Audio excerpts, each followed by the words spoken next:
हो रही सियासत की। जी हां, पीसीसी चीफ जीतू पटवारी का एक बयान सामने आया। विजयपुर और बुदनी उपचुनाव को लेकर उन्होंने आरोप लगाया है और कहा कि बीजेपी डकैतों के सहारे जीतना चाहती है चुनाव। राजस्थान का बंटी रावत कैसे विजयपुर में घुसा, बीजेपी के गुंडों ने उनकी फसलों में आग लगाई। जीतू पटवारी ने मोहन सरकार से यहां पर जवाब भी मांगा है और एक मांग की है कि 24 आरोपियों को गिरफ्तार किया जाए। तो आपको बता दें कि विजयपुर में गोलीकांड हुआ था। चुनाव के ठीक एक दिन पहले इस प्रकार की घटना हुई थी, जहां पर कुछ बदमाश विजयपुर में पहुंचे थे, ग्रामीणों को धमकाया गया था, गोलियां भी चलाई गई थी, जिसकी वजह से 2 ग्रामीण घायल हुए थे और इसी को लेकर सियासत।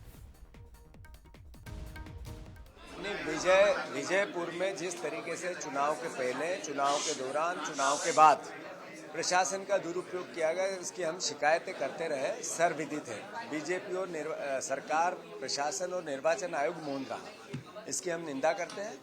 दूसरा, जिस तरीके से चुनाव से पहले आदिवासियों पे गोलियां चलाई और चुनाव के दौरान और चुनाव के बाद जाटों को पीटा गया, मारा गया।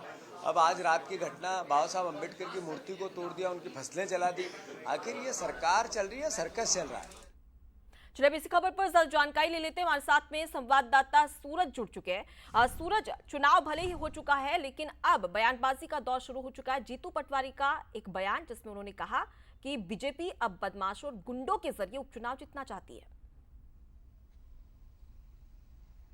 बिल्कुल, जिस तरीके से विजयपुर में चुनाव के एक दिन पहले, 2 दिन पहले जिस तरीके से हमने देखा फायरिंग की घटना सामने आई, आदिवासी क्षेत्रों में कई हमलावर पहुंचे जिन्होंने आदिवासियों के साथ मारपीट की, और चुनाव के एक दिन बाद यानी वोटिंग के बाद जिस तरीके से कल रात की यदि बात करें तो खासतौर से कल रात कई जो दलित गांव है वहां पर बस्तियों में आग लगाई गई, खासतौर से फसलों को जलाया गया, घर में जो भूसा होता है उसमें आग लगाई गई। इसके साथ ही बाबा अंबेडकर की जो एक मूर्ति है उसको भी खंडित किया गया। तो इसको लेकर कांग्रेस का यही आरोप है कि किस तरीके से गुंडे बदमाश उपचुनाव को प्रभावित करने की कोशिश कर रहे थे, आखिर सरकार ने कार्रवाई क्यों नहीं की। मुख्यमंत्री डॉक्टर मोहन यादव से भी मांग की है कि 24 घंटे के अंदर आरोपियों को गिरफ्तार किया जाए जिन्होंने दलित बस्ती में घुसकर उनकी फसलों में आग लगाई है, अंबेडकर की मूर्ति को खंडित किया गया। ऐसे में कहीं न कहीं सरकार को सख्त एक्शन लेना चाहिए। और पहले माना जाता था कि भारतीय जनता पार्टी पैसे और प्रशासन से चुनाव जीतती है, अब लेकिन डकैतों से चुनाव जीतने की कोशिश भारतीय जनता पार्टी कर रही है। तो जिस तरीके से बंटी रावत को लेकर कांग्रेस का आरोप है कि विजयपुर में उसकी एंट्री कैसे हुई, जबकि आचार संहिता के शायद बिल्कुल, तो कांग्रेस की ओर से कई सारे सवाल यहाँ पर खड़े किए जा रहे हैं और चुनाव आयोग और सरकार से यही मांग की जा रही है कि आखिर